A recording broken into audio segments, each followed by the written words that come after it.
بسم اللہ الرحمن الرحیم۔ السلام علیکم ورحمۃ اللہ وبرکاتہ۔ ناظرین، حلق نے کس طرح سازش کی، کس طرح عمران خان کو 3.5 سال دھوکے دیے، میں آپ کو ساتھ ساتھ اب بتاتا جاؤں گا۔ یہ لڑائی اب سیاست کی نہیں ہے، یہ لڑائی ہے پاکستانی قوم کو آزاد کروانے کی۔ ایک 22 گریڈ کا افسر اب پاکستان کے فیصلے نہیں کرے گا، پاکستان کی عوام کریں گے، اور تب تک یہ جدوجہد جاری رہے گی۔ میں آگے بات کرنے سے پہلے آپ کو چودھری غلام حسین جو دی رپورٹرز پروگرام والے ہیں، وہ کہتے ہیں کہ تحریک انصاف نے بطور پارٹی، بطور ورکرز اور بطور لیڈر ریاستی دہشت گردی کو شکست دے دی ہے۔ یہ جو کہتے ہیں نا کہ مارچ کیوں آیا، پنجاب سے بندے نہیں پہنچے، پوری ریاستی مشینری، اور میں اب آپ کو اپنے الفاظ میں بتاتا ہوں، حلق کے سارے بندے سویلین کپڑوں میں تھے۔ حلق نے اپنی فورس بھیجی ہوئی تھی جو سویلین کپڑوں میں تھے، کیونکہ وہ آفیشیل نہیں پہن سکتے تھے ورنہ کوئی اور تاثر جاتا۔ وہ موجود تھے۔ تو پوری ریاست کی جنہوں نے بھارت سے لڑنا تھا، جنہوں نے کشمیر آزاد کروانا تھا، وہ بھی تحریک انصاف کے ورکرز کے خلاف لڑ رہے تھے۔ جس طرح کا ظلم کیا گیا، جس طرح کا جبر کیا گیا، تحریک انصاف کامیاب ہو گئی ہے، کیونکہ روک نہیں پائے اور انہوں نے پہنچ کے دکھایا اسلام آباد۔ جو رانا ثناء اللہ کہتا تھا کہ میں 20 بندے نہیں نکلنے دوں گا، اور یہ اس نے چیلنج دیا تھا، اور اس نے ساری قوت استعمال کی پنجاب پولیس کی، اور حلق اس نے اپنی ساری قوت استعمال کی۔ اینڈ میں کیا رہ گیا تھا؟ اینڈ میں وہی ہوا جو 9 اپریل کی رات کو ہوا تھا، جب عمران خان نے کہا تھا میں آخری گیند تک کھیلوں گا، اور عمران خان کی اس آخری گیند تک کھیلنے کی وجہ سے وہ ایکسپوز ہوا۔ اس نے عدالتیں کھلوائیں، اور سب سے خطرناک طرح سے جو وہ ایکسپوز ہوا وہ اس طرح کہ اس نے اسلام آباد ہائی کورٹ اس لیے کھلوائی کہ کہیں عمران خان ایک 22 گریڈ کے افسر کو نوکری سے نکال کے کسی دوسرے کو نہ لگا دے۔ یہ تھا ایکسپوز کرنے کا بالکل آخری وقت، آخری 5 منٹ میں جو ہوا۔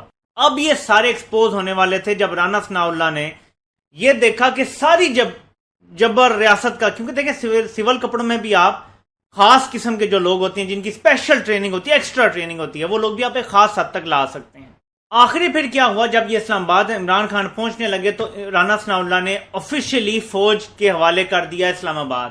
اور یہ تھا وہ مومنٹ جو 9 اپریل والا تھا، یعنی کھل کے سامنے آنا مجبوری بن گیا تھا، کیونکہ خطرہ یہ تھا کہ لوگ اتنے مشتعل ہیں کہ کچھ بھی ہو سکتا ہے۔ اور لوگ تو جو رہ گئے تھے نا، جو کھڑے ہوئے تھے ڈی چوک میں، جو عمران خان کے ساتھ، یہ مرنے کے لیے آئے تھے، جان مارنے کے لیے نہیں، مرنے کے لیے آئے تھے۔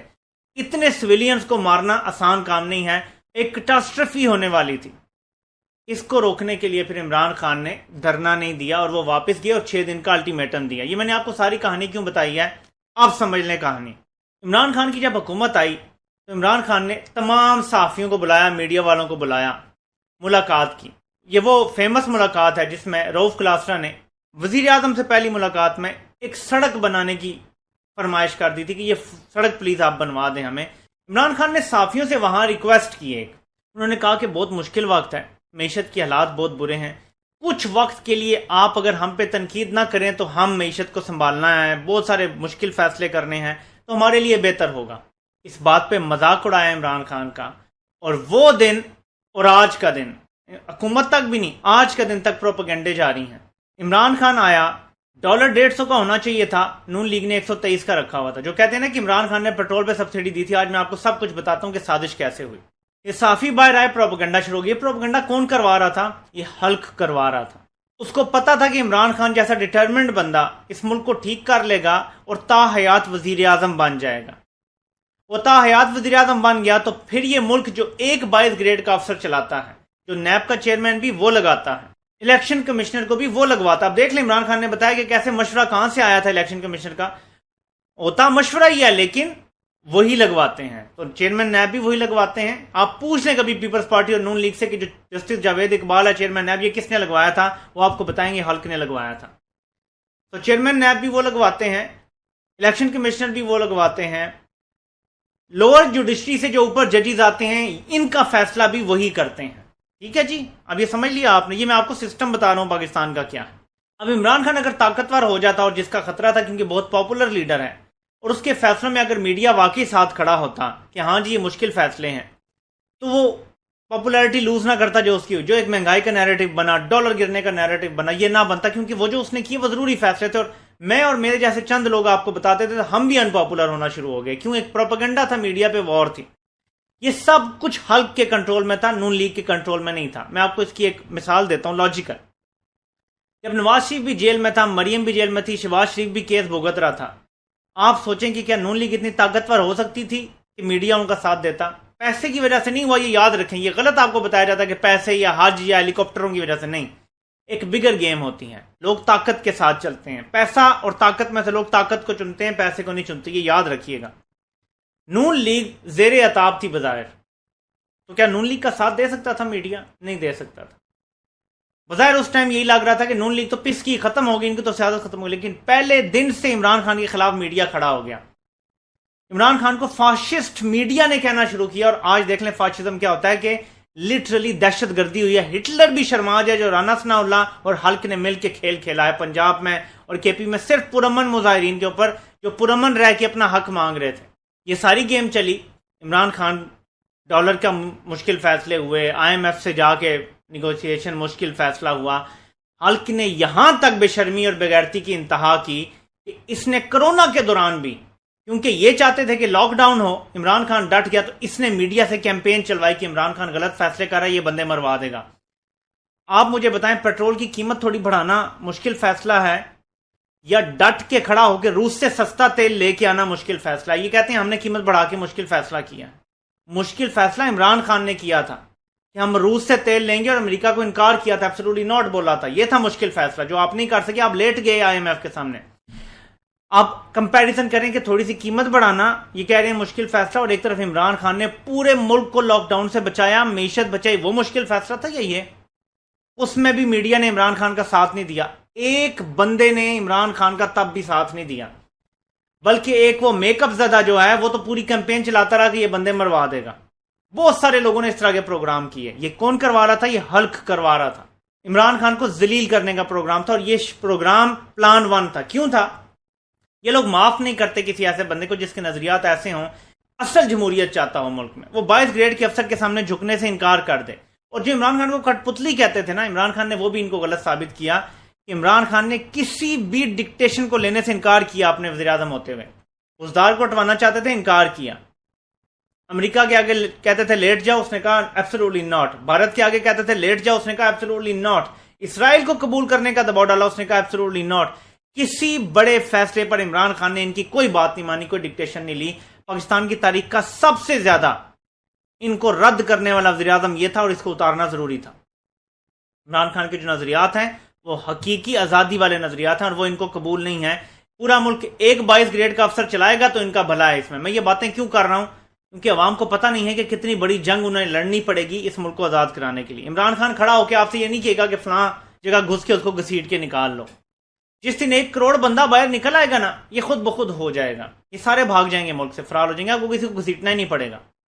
تو تیار ہو جائیں اگر ضرورت پڑتی ہے، جس کے لیے آپ کو بھی پریپیئر ہونا پڑے گا کہ لانگ مارچ اگر عمران خان کہتا ہے اور کہتا ہے کہ آپ دھرنا دیے بغیر ہم اٹھیں گے نہیں، تو پھر آپ کو نکلنا پڑے گا، اور اس بار پولیس آپ کا کچھ نہیں بگاڑ سکے گی، کیونکہ یہ ایکسپوز ہو گئے۔ عمران خان نے جس طرح 9 اپریل کو ان کو ایکسپوز کیا تھا نا، اور شہباز رانا ثناء اللہ کا گٹھ جوڑ اس نے پھر ایکسپوز کر دیا اور واپس چلا گیا ہے۔